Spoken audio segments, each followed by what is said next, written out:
অপেক্ষায় ছিলেন হাজারো দর্শক সরাসরি এই আয়োজন দেখার। তবে একদমই শেষ বেলায় স্বপ্নভঙ্গ। হঠাৎই ঘোষণা স্থগিত করা হয়েছে ঢাকার আইসিসিবিতে ফ্রি ফায়ার ওয়ার্ল্ড সিরিজ বাংলাদেশের গ্র্যান্ড ফাইনালের ওয়াচ পার্টি।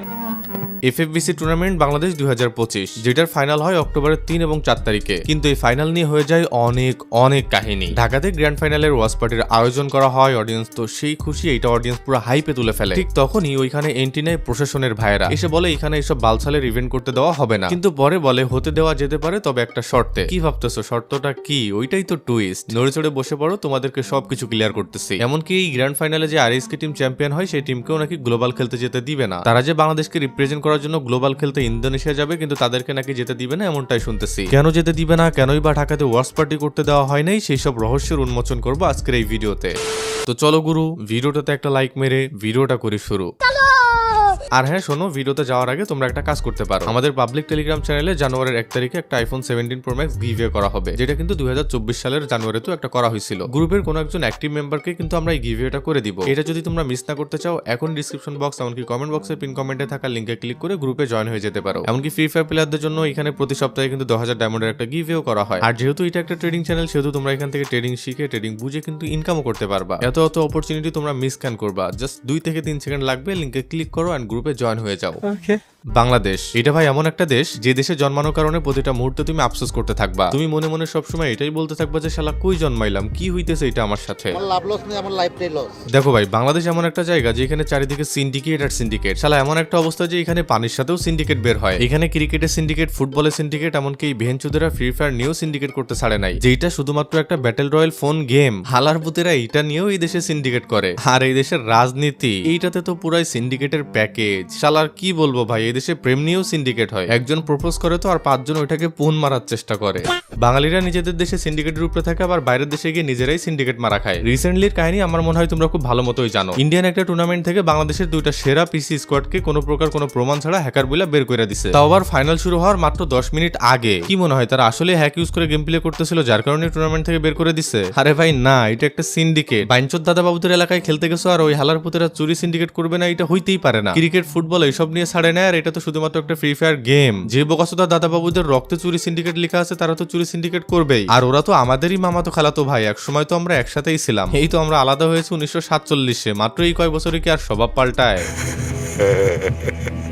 আচ্ছা, দাদাবাবুদের এই চুরি সিন্ডিকেট নিয়ে তোমাদের আসল রহস্যটা খুলে বলি। তোমরা বাংলাদেশের বসুন্ধরার দিকে একটু তাকায় দেখো। এগো সিন্ডিকেটের চোদনে না ক্রিকেট না ফুটবল কোনোটাই আগাইতে পারতেছে না। ওদের কথা হইতেছে যে কে খারাপ কে ভালো খেলে, এটা আমার দেখার বিষয় না। আমার দেশ আগাই গেল কি না গেল সেটাও আমার দেখার বিষয় না। আমার দেখার বিষয় হইতেছে যে আমার বিজনেস, আমার প্লেয়ার খেলতেই হবে, ম্যাচ হারুক আর জিতুক, এমনকি যেইভাবেই হোক আমার ক্লাবের প্লেয়ার খেলাইতেই হবে। আর এই জন্যই দেখো না, ক্রিকেট ফুটবলে অনেক ভালো ভালো প্লেয়ার থাকা সত্ত্বেও তাদেরকে দিয়ে খেলানো হয় না। এই জন্যই তো আমরা দিনের পর দিন এভাবে মারা খেয়ে যাইতেছি। যতদিন না এই সিন্ডিকেট ভাঙা হবে, ততদিন বাংলাদেশের ক্রিকেট ফুটবল আগাইতে পারবে না ভাই। ঠিক সেম কাহিনী হয়েছে ইন্ডিয়াতে খেলতে যাওয়া বাংলাদেশি প্লেয়ারদের সাথে। তাদেরকে নন স্টপ গেমিং হ্যাকার বইলা ফাইনালে 10 মিনিট আগে বের করে দিচ্ছে। কেন দিচ্ছে জানো? কারণ বাংলাদেশি 2টা স্কোয়াড থাকলে নন স্টপ গেমিং এর স্কোয়াড ফাইনাল খেলতে পারতেছিল না, যার কারণে এই 2টা টিমকে সিস্টেমে সরাইয়া দিছে। বলছে হ্যাকার বলে তাদেরকে সরাই দিছে, কিন্তু সেটার কোনো প্রমাণ করতে পারে নাই। আর এটা করতে পারছে এই মাদারচোদ নন স্টপ গেমিং এই টুর্নামেন্টের ম্যানেজমেন্টের দায়িত্ব ছিল এইটার পাওয়ারে। মানে ওর কথা হইতেছে যে আমি ম্যানেজমেন্টের দায়িত্বে আছি, আমার টিম ফাইনাল খেলতে পারতেছে না, কোন না কোন বাংলাদেশ থেকে আসা 2টা টিম ফাইনাল খেলবে। এটা হইতেই পারে না। ঠিকই সিস্টেমে দিছে সরায়া। কিন্তু তোমরা কি দেখছো এটা নিয়ে বাংলাদেশের রোস্টার ছাড়া আর কোনো ইউটিউবার এটা নিয়ে কথা বলছে? এত বড় বড় বালছেড়া ইউটিউবার আছে আমাদের বাংলাদেশে, কেউ কি এটা নিয়ে কোনো কথা বলছে, কোনো প্রতিবাদ করছে? করে নাই। কেউ এটা নিয়ে একটা প্রতিবাদী ভিডিও করে নাই যে এটা আমাদের সাথে কেন করলো, বা কেউ নন স্টপ গেমিং কে মেইল করে বলে নাই যে তুমি প্রমাণ ছাড়া আমাদের বাংলাদেশি 2টা স্কোয়াডকে কিভাবে বাদ দিয়ে দিলা, প্রমাণ দাও। তোমাদের দেওয়া সাপোর্ট আর তোমাদের দেওয়া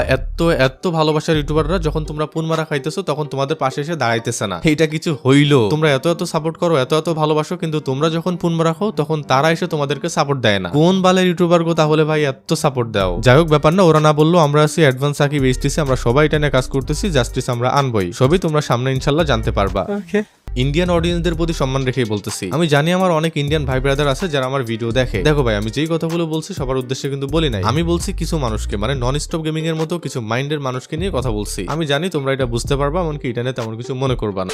এফএফবিসি টুর্নামেন্টের গ্র্যান্ড ফাইনাল ডে 1 এবং ডে 2 হওয়ার কথা ছিল আইসিসিবি হল 4-এ। 3 এবং 4 অক্টোবর গ্র্যান্ড ফাইনালের ডে 1 এবং ডে 2 ওয়াচ পার্টি হওয়ার কথা ছিল এখানে। দেশের অনেক জায়গা থেকে এই ওয়াচ পার্টি দেখার জন্য অনেক প্লেয়ার বা অনেক অডিয়েন্স ঢাকায় চলে আসে। এমনকি 1-2 জনকে দেখছিলাম যারা তার আম্মুকে নিয়ে এফএফবিসি টুর্নামেন্টের ফাইনালের ওয়াচ পার্টি দেখতে চলে আসছে, মানে নিজের আম্মুকে সাথে নিয়ে চলে আসছে। চিন্তা করতে পারতেছো কি পরিমাণ ফ্রি ফায়ার বা কি পরিমাণ গেম লেভার পোলা পায় না এগুলা। কিন্তু এত দূর থেকে ছুটে নিজের আম্মুকে নিয়ে এসে কোনো লাভ হয় নাই, কারণ এখানে ওয়াচ পার্টি করতে দেওয়া হয় নাই। প্রশাসন দিন শেষে ওয়াচ পার্টি এখানে করতে দেয় নাই। এই নিউজটা দেখার পর প্রত্যেকটা ফ্রি ফায়ার প্লেয়ার, প্রত্যেকটা গেমার অনেক বেশি খুশি হবে, কারণ হইতেছে যে ই স্পোর্টসকে স্পোর্টস হিসেবে স্বীকৃতি দেওয়া যাচ্ছে যুব ও ক্রীড়া মন্ত্রণালয়। মানে চিন্তা করো, যেখানে কিছুদিন আগে ক্রীড়া উপদেষ্টা ফেসবুক পোস্টের মাধ্যমে জানায় যে বাংলাদেশে ই স্পোর্টসকে স্বীকৃতি দেওয়া হয়েছে, মানে তোমরা এখন চাইলে ই স্পোর্টস খেলতে পারবা বা ই স্পোর্টস এর আয়োজন করতে পারবা কোনো প্রকার কোনো ঝামেলা ছাড়া। কিন্তু ফ্রি ফায়ার যখন ঢাকার আইসিসিবি হলে এফএফবিসি টুর্নামেন্টের গ্র্যান্ড ফাইনালের ওয়াচ পার্টির আয়োজন করলো, তখন প্রশাসন ওইটাতে বাধা দিল, এমনকি করতে দিল না। এটা কোনো কথা ভাই?